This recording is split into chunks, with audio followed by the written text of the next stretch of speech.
Ion Radio. Ion Radio. Ion Radio. Connecting around.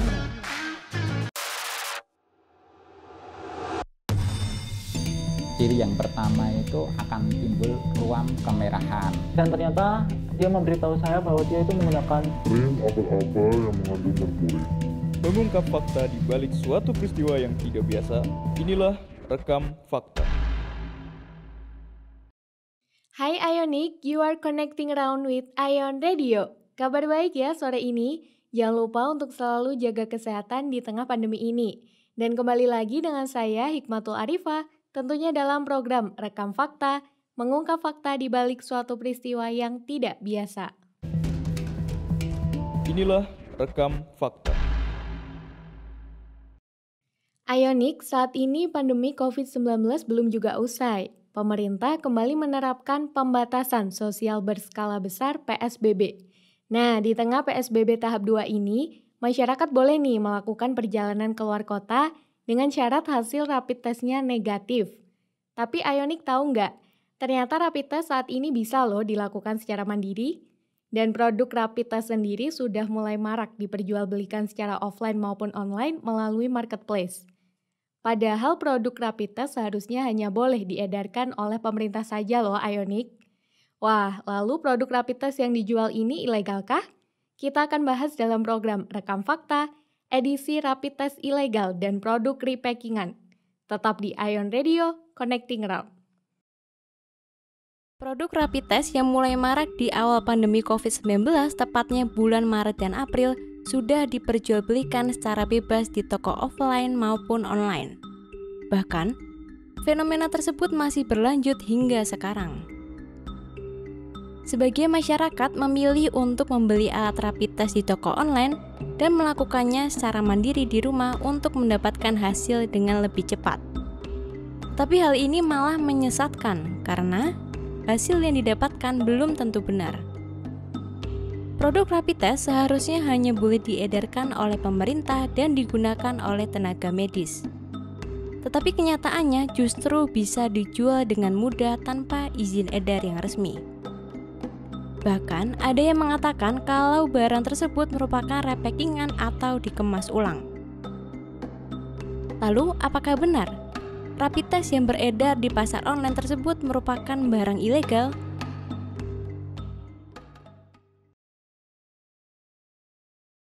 Produk rapid test yang beredar secara bebas kini dicurigai sebagai bahan repackingan atau dikemas ulang. Benarkah seperti itu? Kita akan bahas sesaat lagi, jangan kemana-mana. Tetap di Rekam Fakta, Ion Radio, Connecting Around. Inilah Rekam Fakta.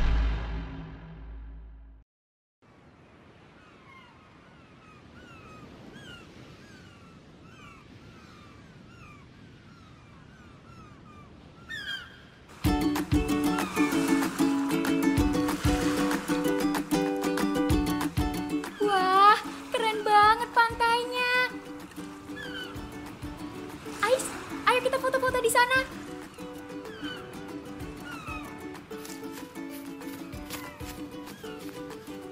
Jangan lari-lari, Shiv. Tungguin.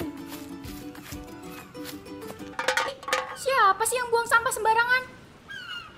Astaga, bener-bener ya.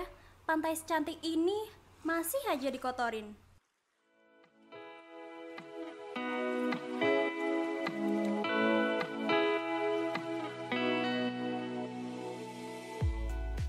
Kalian tahu nggak sih guys, sampah kaleng yang terlalu lama di tanah, lama-kelamaan akan berkarat dan menghasilkan logam berat. Logam berat tadi terbawa air dan mencemari tanah. Air di tanah yang sudah tercemar ini tentunya akan berbahaya jika digunakan oleh manusia. Nah, makanya jangan buang kaleng bekas sembarangan ya, karena selain bahaya buat lingkungan, bisa bahaya buat diri kita juga.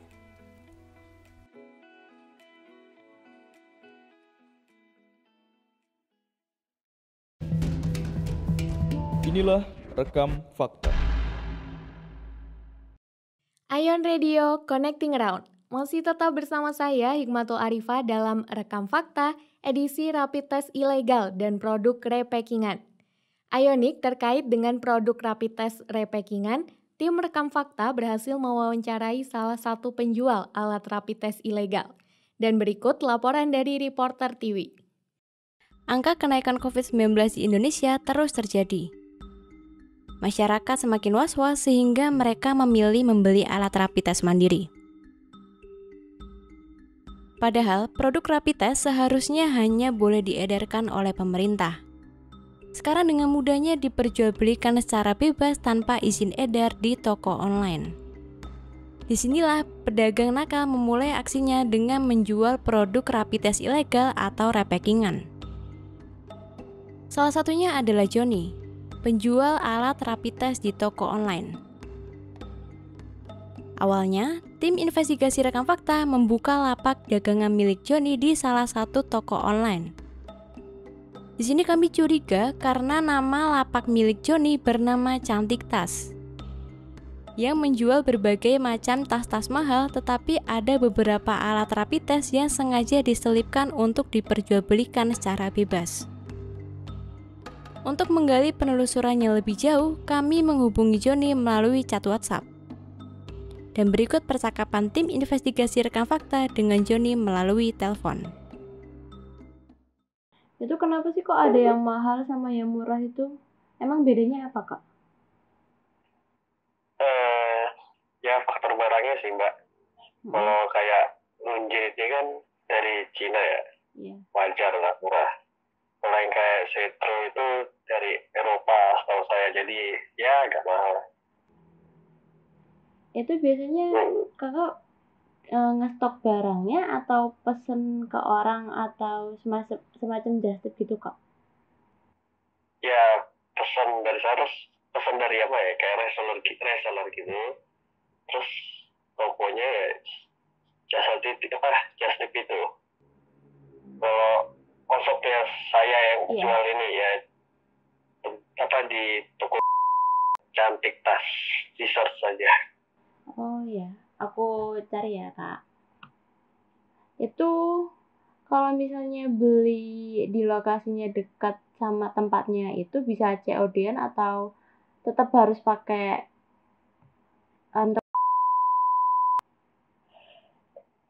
Ya kalau bisa sih tetap online ya, soalnya kalau offline itu ya gak berani juga ya, karena kalau online lebih aman gitu.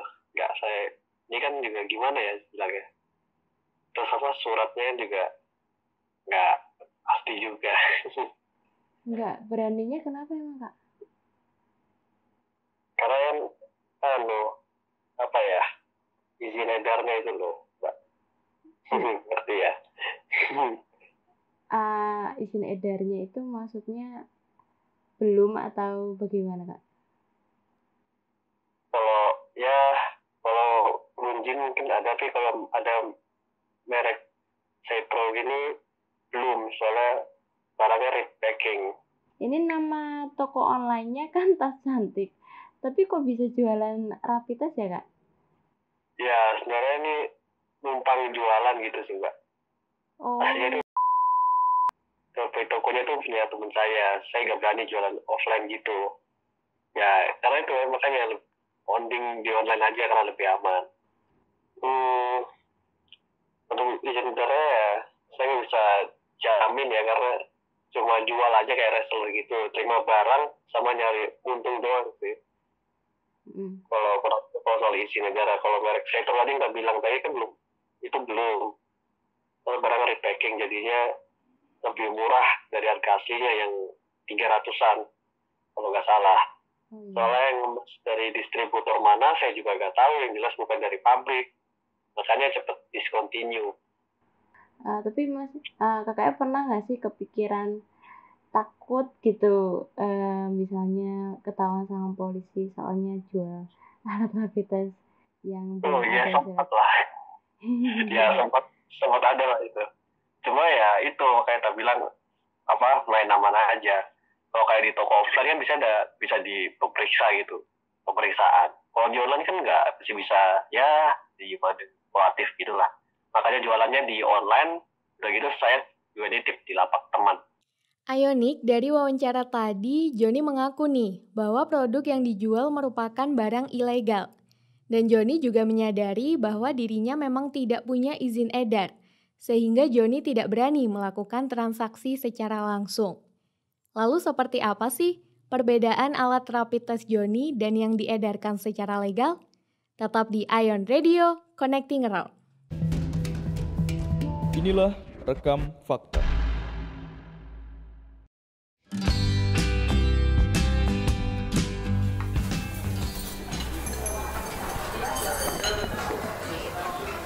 Tadi tugasnya Bu Siti apa aja sih?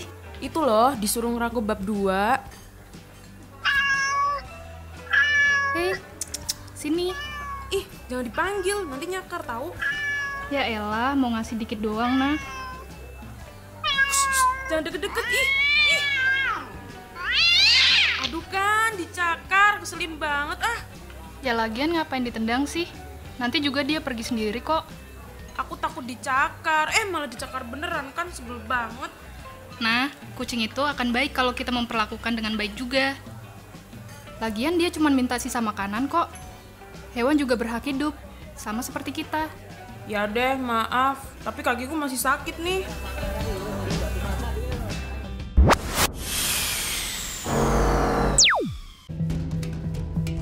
Inilah rekam fakta. Ion Radio, Connecting Around. Wah, Ionik, walaupun tahu melanggar hukum nih, tapi oknum-oknum seperti Joni masih tetap berani menjual. Padahal sudah ada aturan hukumnya loh, yaitu Undang-Undang Nomor 8 Tahun 1999 mengenai perlindungan konsumen dan juga Undang-Undang Nomor 7 Tahun 2014 tentang perdagangan online. Dan Ionik, tim rekam fakta juga telah menguji alat rapid test resmi dan palsu untuk mengetahui perbandingannya.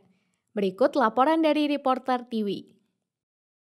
Setelah tim investigasi rekam fakta berhasil membeli alat rapid test milik Joni, kami pun membandingkan antara alat rapid test resmi dan alat rapid test ilegal yang dijual Joni ke Perkumpulan Keluarga Berencana Indonesia di Yogyakarta. Dan dilihat bentuk fisiknya, ternyata antara produk rapid test dari PKBI dan produk rapid test milik Joni hampir terlihat sama. Ada buffer, pipet, jarum, alkohol swab, dan alat rapid test. Hal inilah yang membuat masyarakat berani untuk melakukan rapid test mandiri. Padahal belum tentu alat rapid test yang digunakan aman. Kami pun telah melakukan wawancara mengenai bahaya rapid test mandiri dan bagaimana prosedur rapid test yang benar dengan Dr. Nugrahaning Tias. Berikut wawancaranya. Kalau itu dilakukan sendiri dengan tanpa izin praktek yang ditakutkan, proses penusukan itu kan sangat menyakitkan ya, akan keluar darah. Ketika keluar darah tidak. Jadi kita itu tidak berani menjamin bahwa kita itu sehat betul ya. Salah satu diantaranya adalah diabetes mellitus. Nah, yang namanya diabetes mellitus itu kalau zaman sekarang itu kan siapapun juga bisa kena diabetes mellitus. Kalau terjadi penusukan di situ dan kemudian ada diabetes mellitus yang ditakutkan darah akan tetap keluar. Ini kan berbahaya sebenarnya dan potensi infeksinya pun juga besar. Tentang sebelum dilakukan penusukan itu kan ada di swab ya, diulas dengan alkohol ya. Ketika itu dibersihkan, ini tidak semua orang itu tahan atau mungkin ada yang alergi. Kalau itu sampai ada yang alergi di rumah, nah ini kan lebih berbahaya lagi. Sehingga kalau itu melakukan tes rapid sendiri di rumah, ini memang sebaiknya jangan. Karena memiliki potensi tadi, 1 alergi, 2 kalau terkena diabetes mellitus misalnya, terjadi perdarahan terus akan lebih berbahaya lagi. Jelas, kalau itu rapid test itu memang sebaiknya dilakukan oleh tenaga kesehatan yang memiliki aspek legal. Jadi kalau bisa memang jangan sampai dilakukan di rumah, karena kalau dilakukan di rumah nanti terjadi sesuatu yang akan bertanggung jawab siapa. Kalau terjadi shock karena alergi misalnya ya, nah ini siapa yang akan bertanggung jawab? Di layanan kesehatan itu jelas.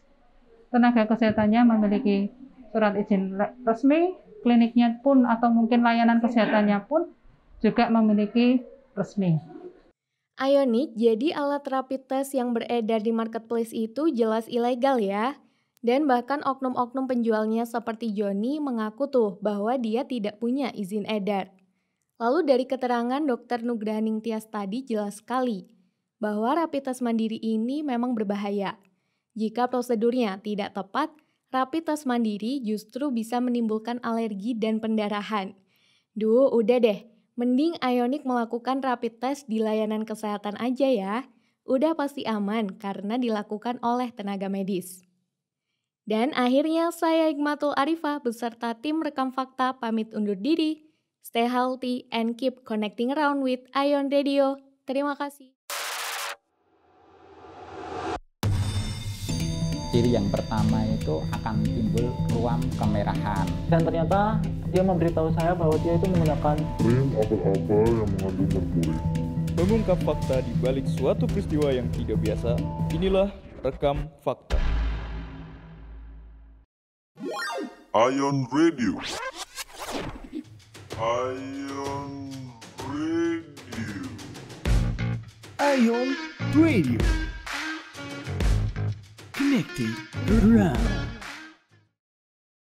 Acara ini didukung oleh Kominfo, Larizo, Zipzap, Crashbee, Everyprint.